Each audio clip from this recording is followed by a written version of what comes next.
Hey, Thomas Westbrook here, and you're watching Atheist Edge.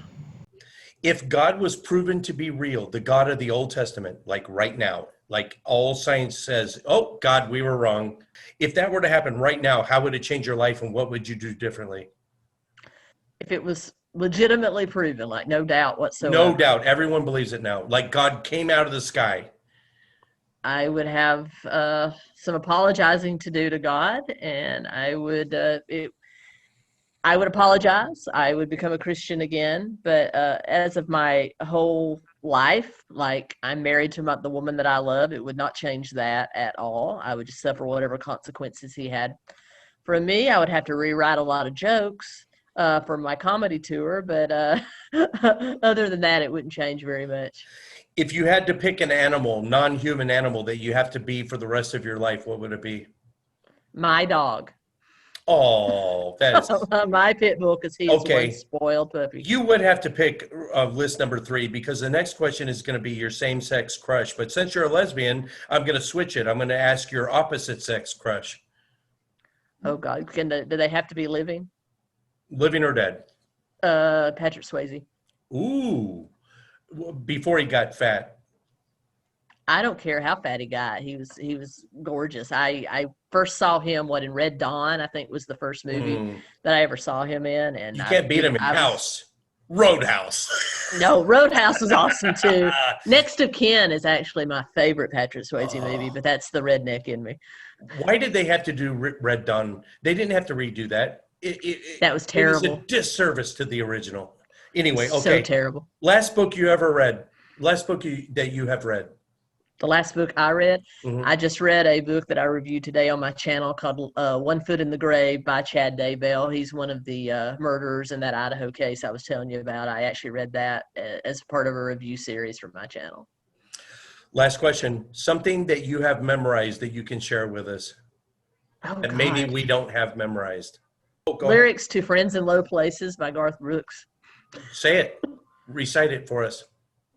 The I've chorus got or the friends in low Friends in places Low where the places? whiskey Whiskey flows and and the beer see now chases I'm my my blues blues away. away, and I'll And be be okay. okay. I don't know anything after that. Because What's I've after that? got friends I'm in not low big on places. social Social grace. graces. Think I'll slip on down to the To the oasis. oasis. 'Cause I've got Got friends friends. in low places. Awesome. That's the only song I can do at karaoke because it's literally on a list for people that can't sing.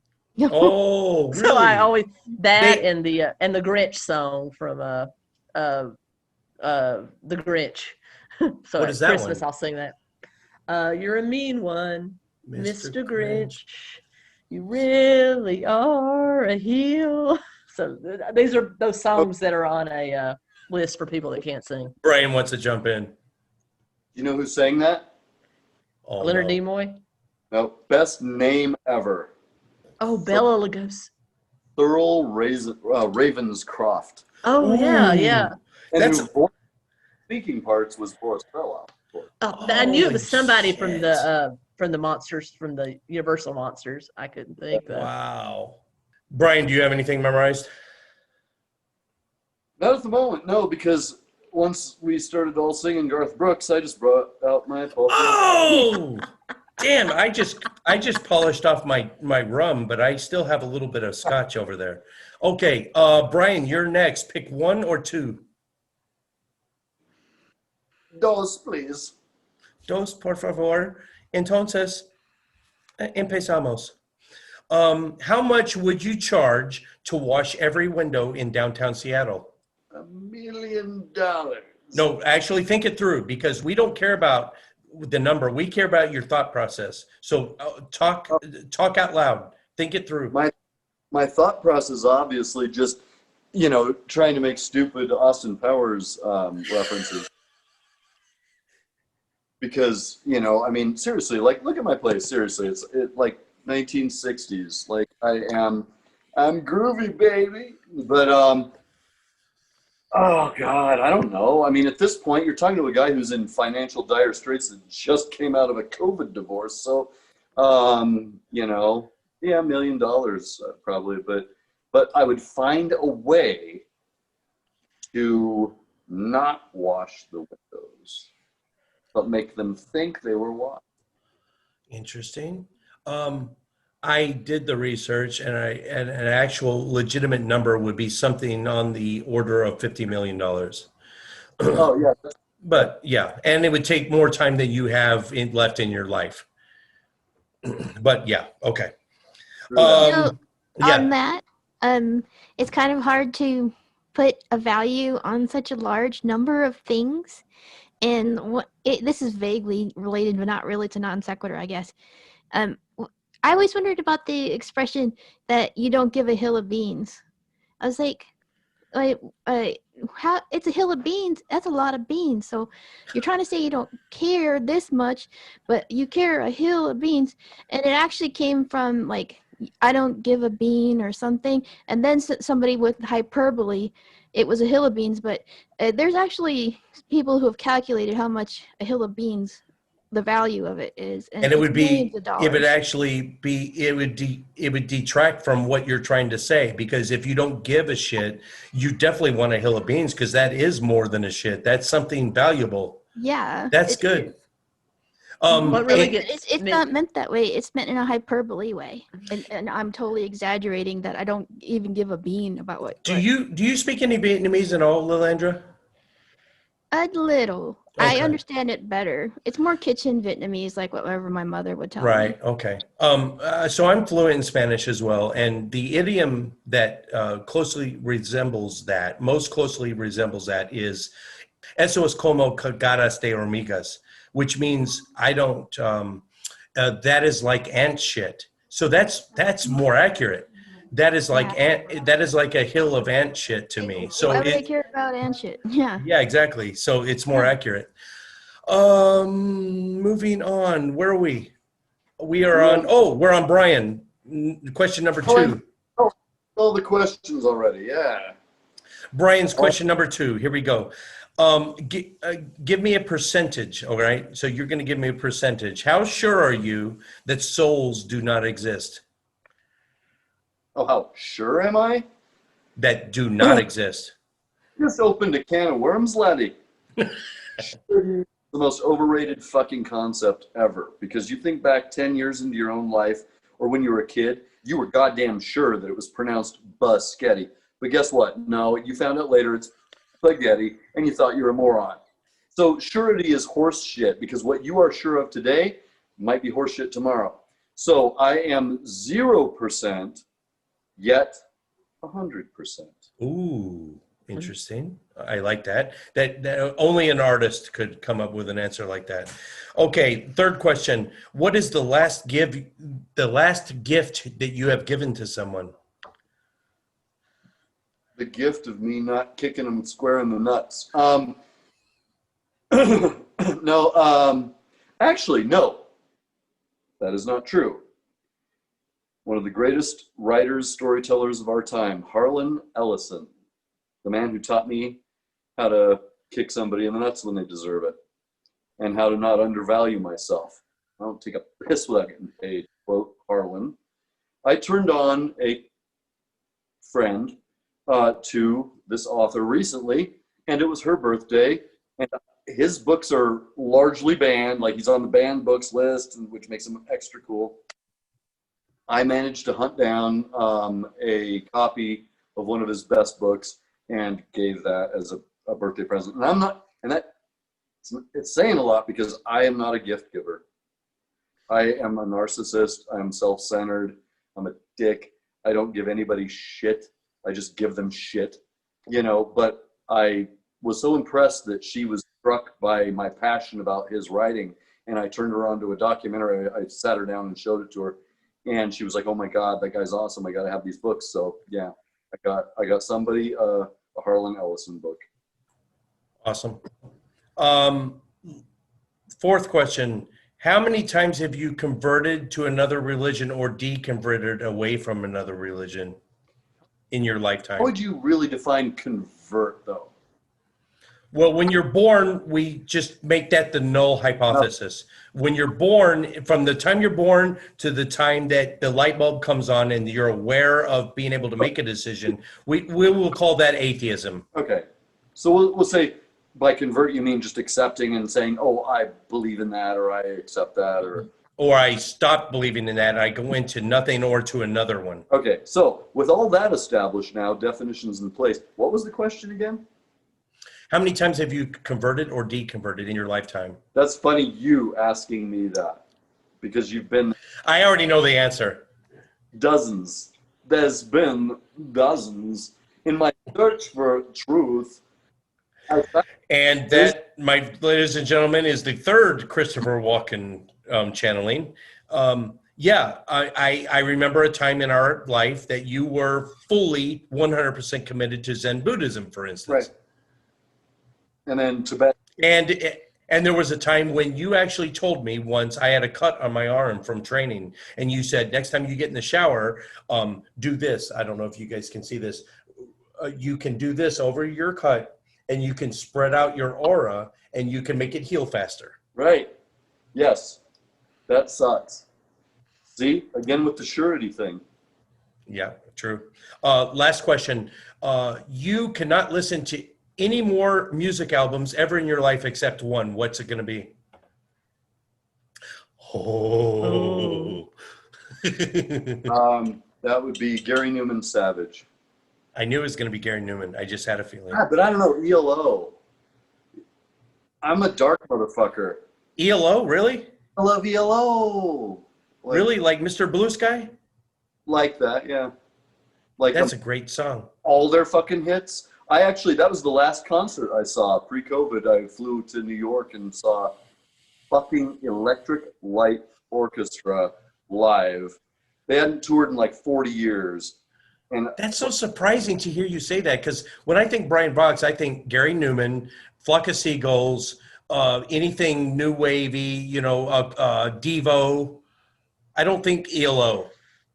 right, nobody does. Nobody knows I'm a big ELO fan.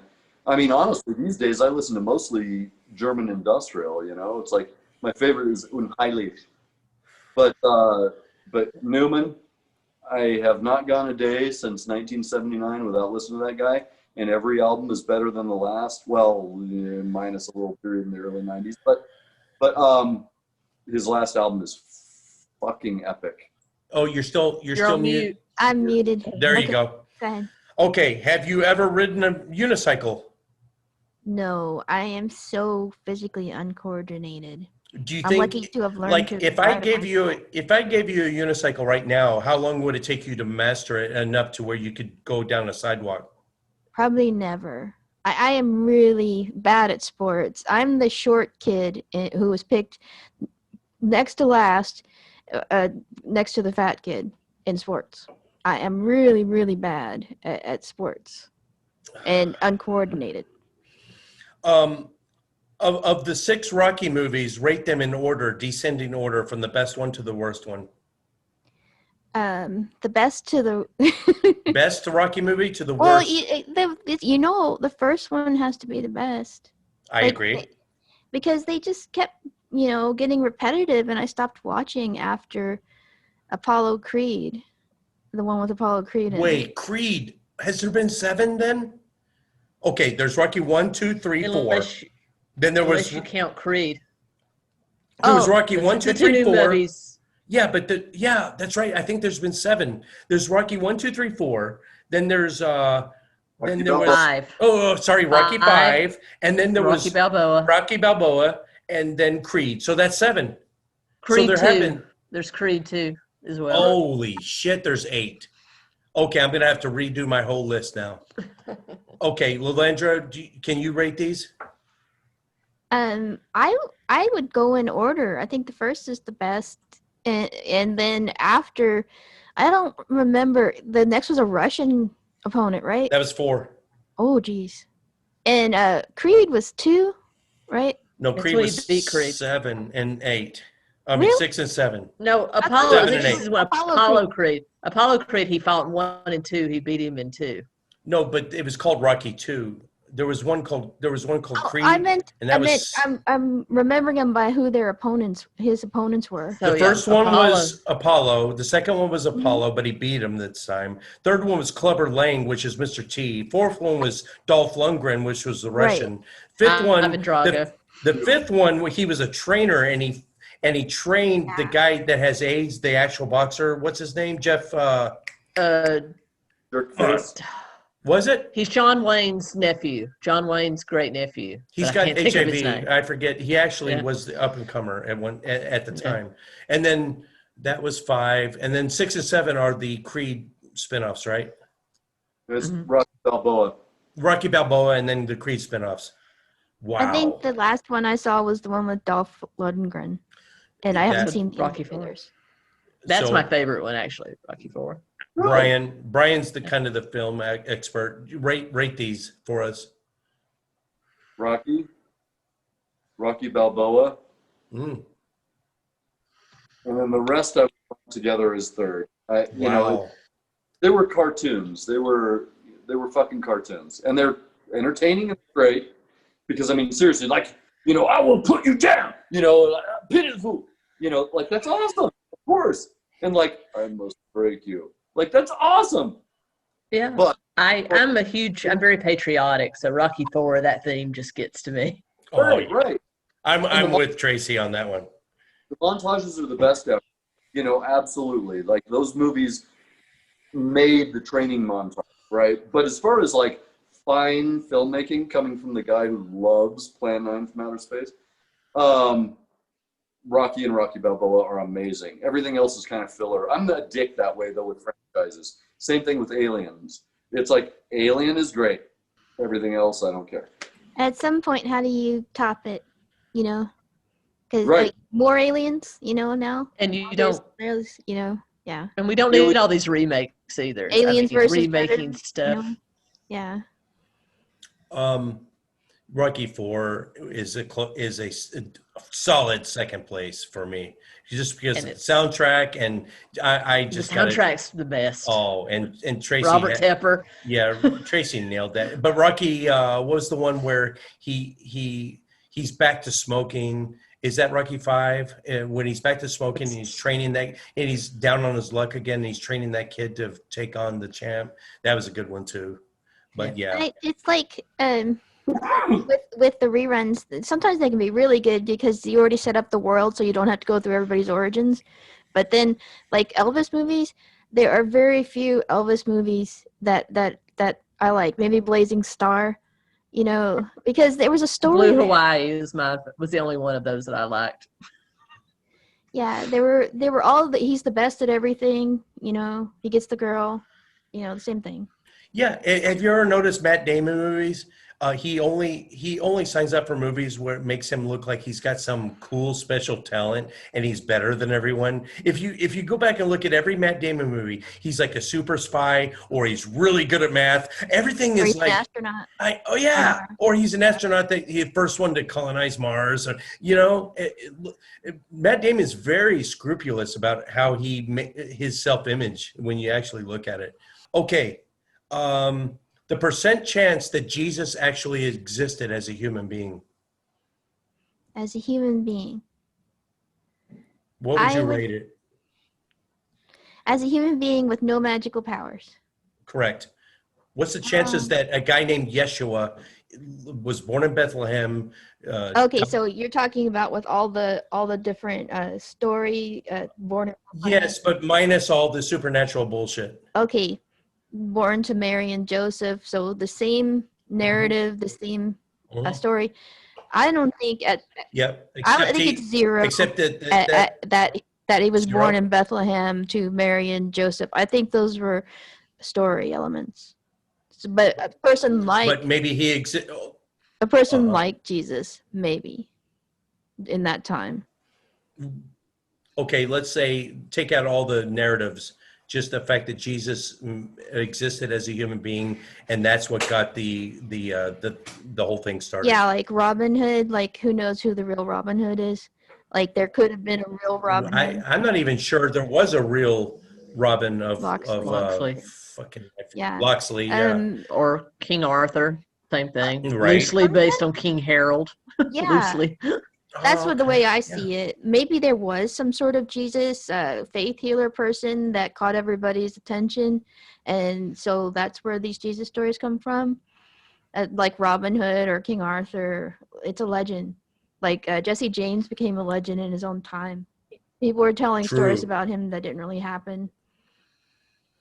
Fun fact: my dad owns some land north of Fort Worth, Texas. On his plot of land, he's always finding arrowheads from the Blackfoot tribe, but also buried on his land is one of Jesse James's Wow. posse. There's still a gravestone there, so he got it.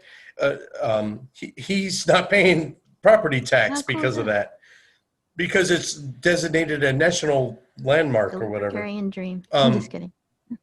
All right.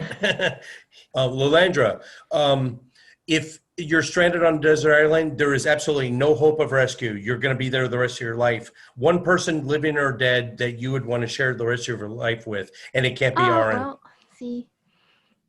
Man, Arn is my constant companion, and we're like partners, so it's hard to say now. One of my kids, I guess.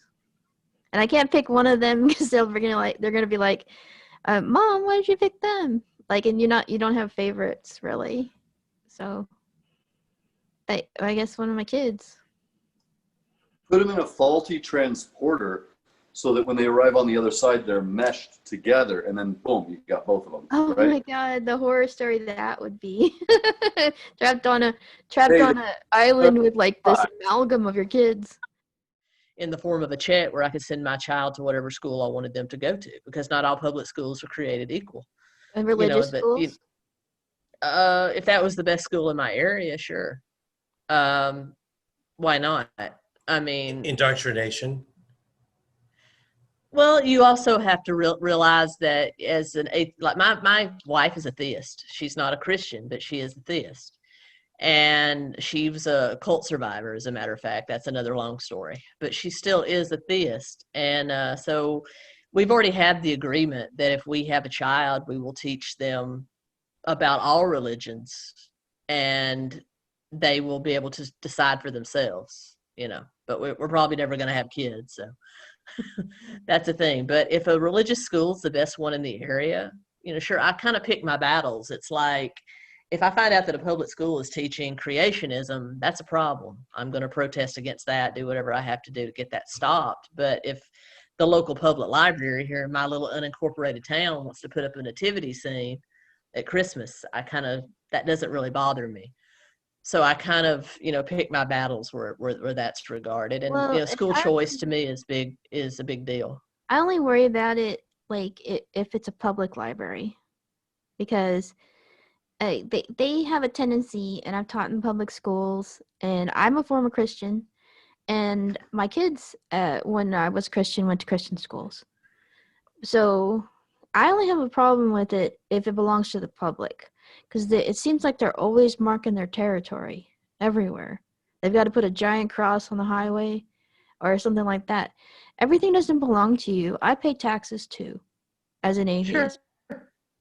I get that. I completely respect that. I'm just saying that I tend to pick my battles, especially in the little town that I live in. I tend to pick my battles. And but the public education system, like where we are, our local, we actually have one high school that serves the whole county, and then we have 2 elementary schools that serve the town that I'm closest to in another town.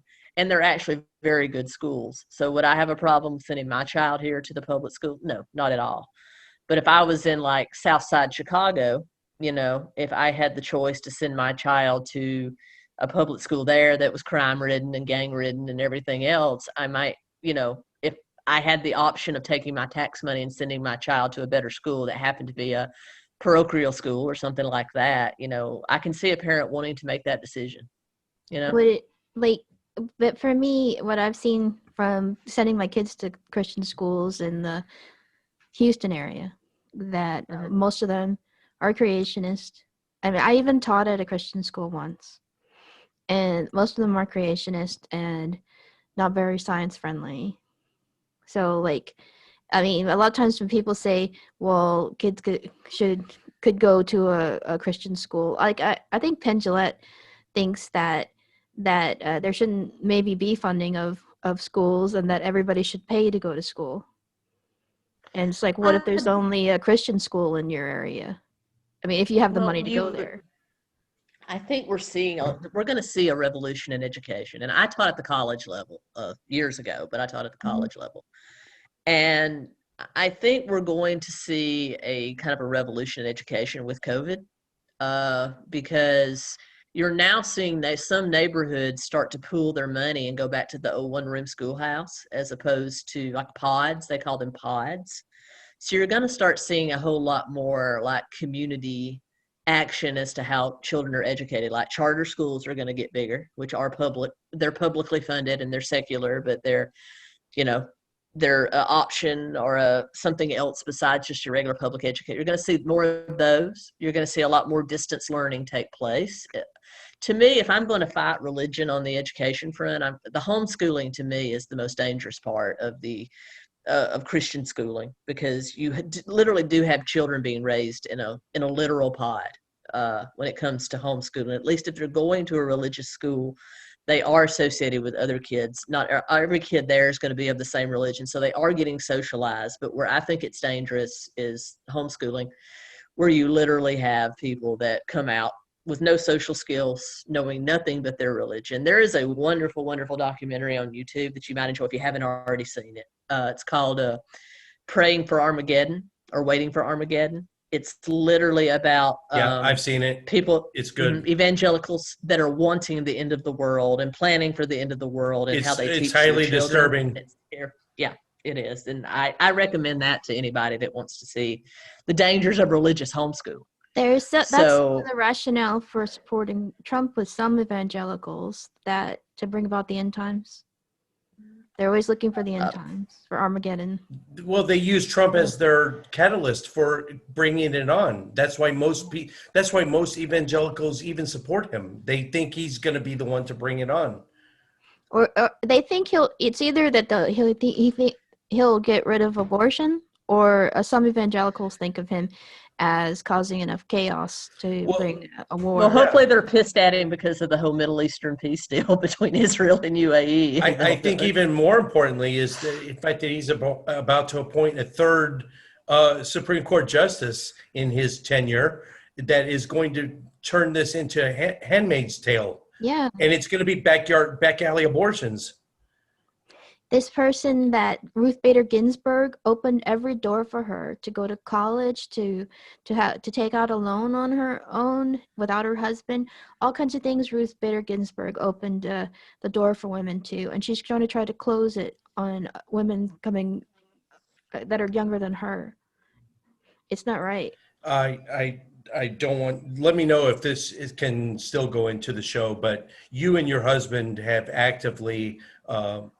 You've publicly proclaimed that if Trump gets reelected, you're going to seek asylum in Canada. Is that correct, Lilandra? Not necessarily seek asylum, because they have people who are seeking asylum that are refugees from Muslim countries that have issues and stuff like that. So I don't think that we would rank yet. Well, maybe, I don't know how fast we can get there with everything that's going on, but right. But maybe move. She was saying that in her town she still has, I think it's Tennessee, small town. She still has diversity there and everything, but in my experience in Texas, I'm really tired of it. I went to school, Stephen F. Austin and Nacogdoches, and they did not use, around me, maybe they thought I was Asian or something, they did not use Black or African American. They just called people the N-word when they weren't around. So it's not like I don't see these things, and it's not like I wasn't treated differently. I mean, even though I'm half white, a lot of people look at me as I'm full Asian. Like, white people look at me as I'm more Asian than I am, and Asian people look at me like I'm more white than I am. So I'm tired of it in general. But I would like to live someplace where what I look like is not that big a difference. Like it's not a big deal at all. That would be British Columbia or Toronto, somewhere up there. Yeah, definitely more than here. Tracy, we got to move this along. We're over 2 hours now. I just want to ask you a personal question. Feel free to not answer this one. Who are you going to vote for on November 3rd, whatever it is? Oh God, I'm still fairly undecided. Is there a chance you're going to vote for Trump? Yeah, there's a chance. What's the percent chance of that? I would say it's 25%. Okay, good answer. 75% Joe Jorgensen, the Libertarian candidate. All right, there's a fair number of thoughtful people that are going to go third party, and there's something to be said pro and con for that. Well, that's for another show. The fifth question for Lilandra: which famous, it's got to be famous, someone that most of us that are watching this know, which famous apologist, like right now, we're going to set a date and Lilandra Raw is going to formally debate someone live on camera, right? Which apologist would you want to debate? That's just a lot of them have shenanigans whenever they debate. Right. That's the key. That's why I asked.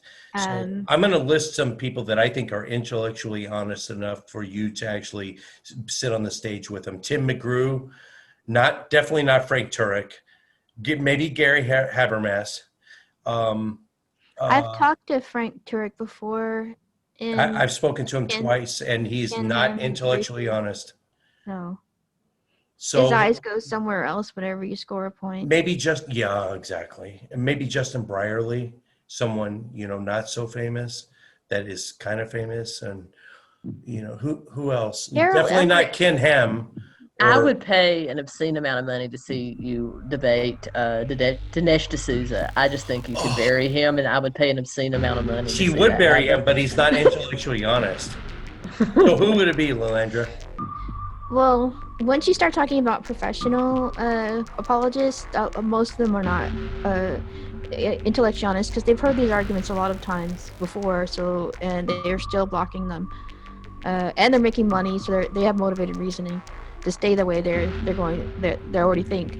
So I would like to discuss with someone who maybe was like me, who was born in an isolated environment. Who's that kind of creationist? Because if it's just a lack of information, a lot of us changed our minds about a lot of things with more information. Interesting. But if it's dishonesty, that's really hard. Yeah. I would do that with someone like Carol Everett, just to talk to her audience in case there's somebody out there who hasn't heard anything different. But it was difficult to debate with her because everybody thought she was evil. That's what they said in the comments. Yeah. Wow, that's a tough nugget to chew on. Okay, I hate to end it on that, but let's start with this time, Brian. Well, probably my primary art, which is available and viewable at voxart9.com. It's VOXART and the number 9, all one word. Voxart.com and voxart9.com. And again, it's not for everybody. It's not the kind of thing people normally hang on their living room wall unless they're German. Then it's oh well, hey, the baby's room next to the black liquor hammock. But it's it's fun, and I hope people see it that way. It's just been an honor and a pleasure, Brian. Tracy, where can we find your comedy and your podcast? My comedy and my true crime and history you can find on YouTube, Keto and Crime, Crime with a K. And you can also find my podcast, Thought Crime is the name of it, and you can find it on all major podcast streaming sites. And I really want to say thank you for having me on. I appreciate everybody being so nice. I appreciate actual intellectual discussion without me being called a piece of garbage, which was the case a few weeks ago on YouTube by another atheist broadcaster who, when I was talking about third party, called me a flaming piece of garbage and unfriended me. So it was very nice to have people that actually wanted to listen and not throw stones, because I'm not necessarily a liberal. That's Go a ahead. whole other podcast, though. Voting third party. Yeah, that's a whole separate issue. Yep. Just open it up. And we are open to it. My opinion is it's a wasted vote, but I'm willing to hear the other side, and that's the beauty of this show. Thank you guys so much. It's been it totally lived up to the hype. I knew we were going to have fun, and we did. Thank you guys so much, and we'll see you all next time.